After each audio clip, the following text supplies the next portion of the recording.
भाव की पावनी गंगा तो सबके अंदर है, भक्त अनुराग तरंगा तो सबके अंदर है, शौर्य भी शांत भी उर्वरता भी प्रगति सब कुछ मानना चाहें तो तिरंगा सबके अंदर है, तिरंगा सबके अंदर है। जी हाँ दोस्तों, आज हम बात करेंगे तिरंगे झंडे पर।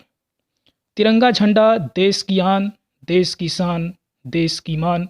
इस आन बान के संबंध में कुछ नियमावलियां हैं कि तिरंगे को कैसे फहराया जाए, कब फहराया जाए, कौन फहराएगा, नियम क्या है, उसके संबंध में तिरंगे का अपमान कैसे होता है, अपमान होने पर सज़ा भी हो सकती है। कुछ काम की बातें हैं जो देश के हर नागरिक को जानना चाहिए। तो आज इस टॉपिक पर बात होगी कि तिरंगा झंडा फहराने के नियम क्या हैं। इससे पहले यदि आप नए हैं तो हमसे जुड़ सकते हैं सिर्फ और सिर्फ स्टडी विद गुरुजी में। चैनल को सब्सक्राइब कर लीजिए और बगल में बेल आइकन की घंटी है, उस पर ऑल पे क्लिक कर दीजिए ताकि यहाँ से जो भी वीडियो अपलोड हो वो आप तक पहुँचता रहे। तो आइए हम लोग शुरू करते। फ्लैग कोड ऑफ इंडिया 2002, इसे ही भारतीय ध्वज संहिता 2002 के नाम से जानते हैं।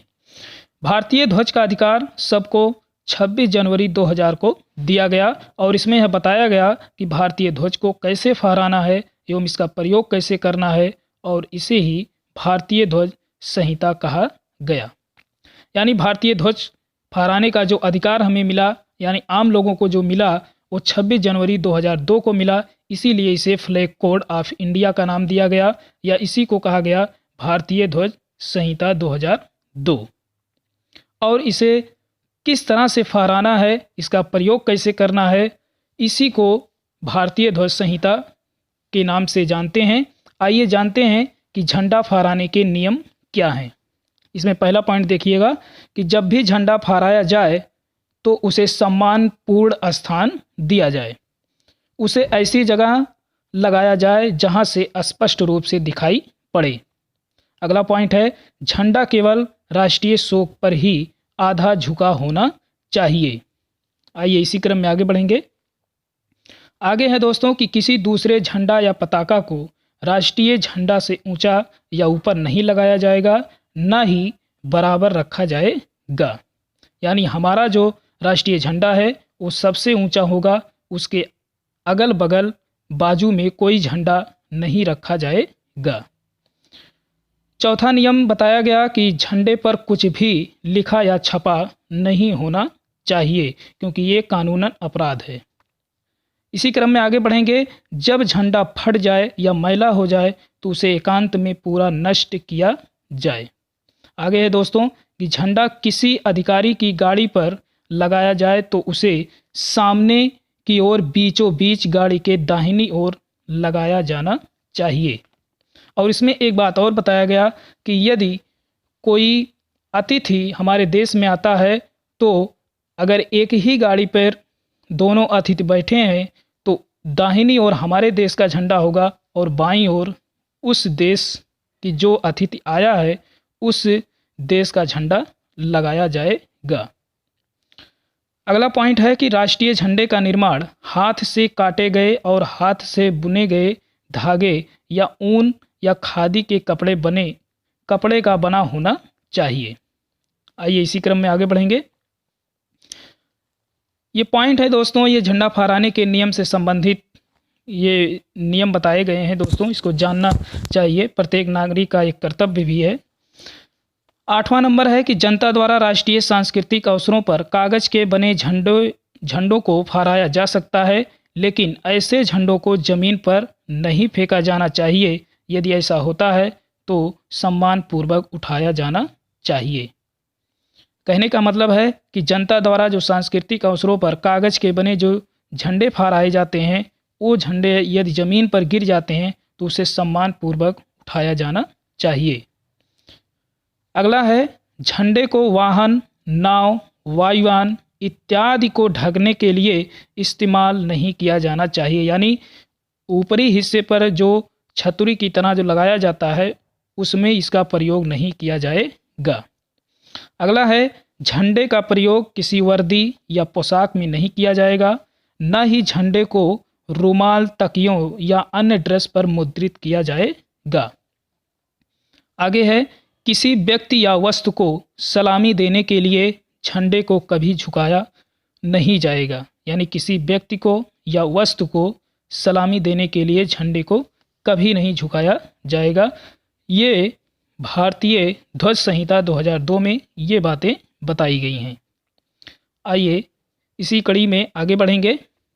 आगे है दोस्तों, कह रहा कि जिस जगह झंडे का प्रदर्शन खुले में किया जाता है वहाँ पर मौसम की चिंता किए बिना झंडे को सूर्य उदय से सूर्य अस्त तक फहराया जाना चाहिए।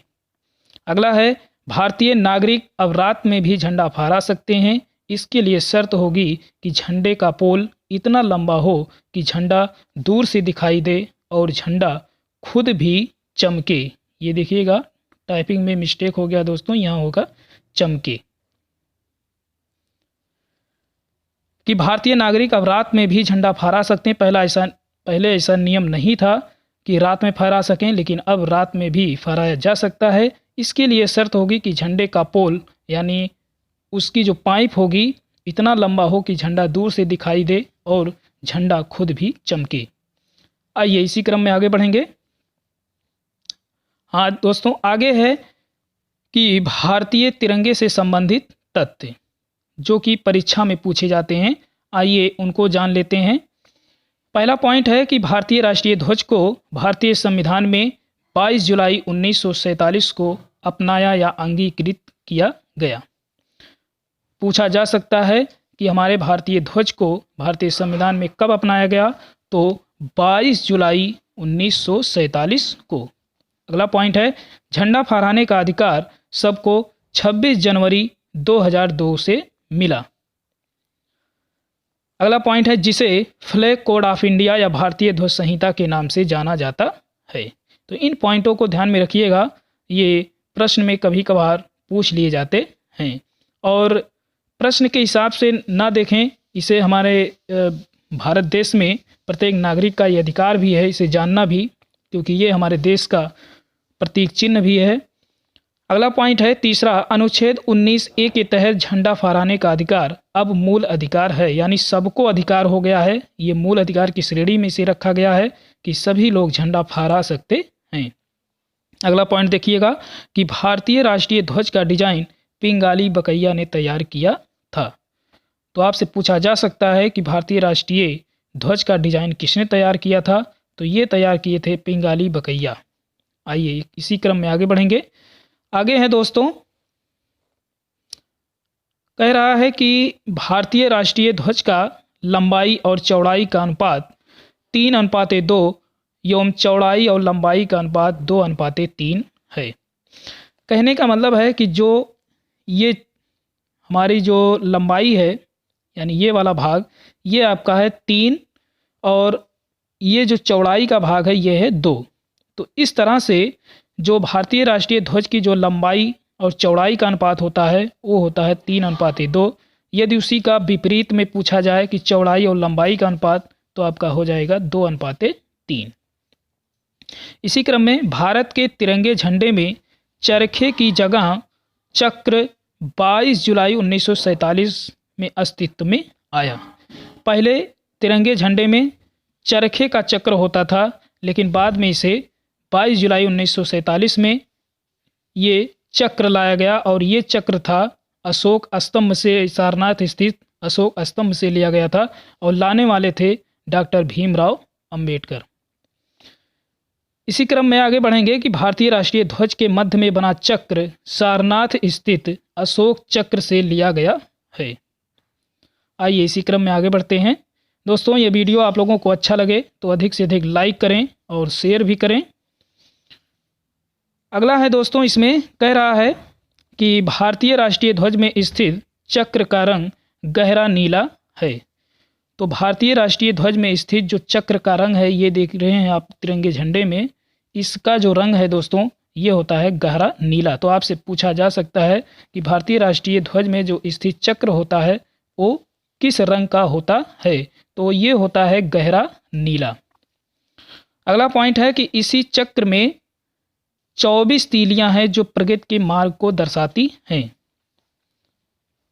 अगला पॉइंट है तिरंगे झंडे में कुल 3 रंग हैं जो इस क्रम में है। सबसे ऊपर केसरिया जो देश की शक्ति एवं साहस को दर्शाता है। बीच में सफ़ेद है जो देश की शांति और सत्य का प्रतीक है। अगला है इसी में हरा रंग है नीचे एकदम, ये वाली लाइन आप देख पा रहे होंगे, हरा रंग है जो देश की हरियाली, उर्वरता और वृद्धि के लिए ये प्रसिद्ध है।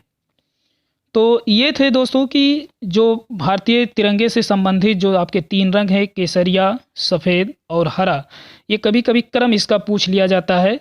तो ये इसके क्रम हैं केसरिया, सफ़ेद और हरा। आइए इसी क्रम में आगे बढ़ेंगे। आगे है दोस्तों हमारा कि इस चक्र का व्यास सफ़ेद पट्टी के बराबर होता है।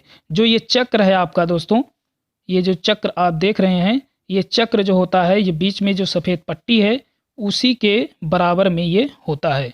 तो ये भी पूछा जा सकता है कि चक्र का व्यास किस रूप में होता है, तो सफ़ेद पट्टी के बराबर में होता है। अगला पॉइंट है कि पंडित जवाहरलाल नेहरू ने ही कहा था कि झंडा हमारी स्वतंत्रता ही नहीं अपितु सभी लोगों के स्वतंत्रता का प्रतीक है। तो ये पूछा जा सकता है ये कथन। तो ये कथन आपको याद रखना होगा कि किसने कहा था कि झंडा हमारी स्वतंत्रता ही नहीं अपितु सभी लोगों के स्वतंत्रता का प्रतीक है। तो ये कहा था पंडित जवाहरलाल नेहरू ने। तो ये था दोस्तों तिरंगे से संबंधित महत्वपूर्ण तथ्य, उसके नियम अभी आपने जाना। तो ये वीडियो आप लोगों को कैसा लगा कमेंट बॉक्स में अवश्य बताएं और अपने मित्रों को भी शेयर करते रहें। तो तब तक के लिए हमें अनुमति दीजिए। बहुत बहुत धन्यवाद। जय हिंद, वंदे मातरम।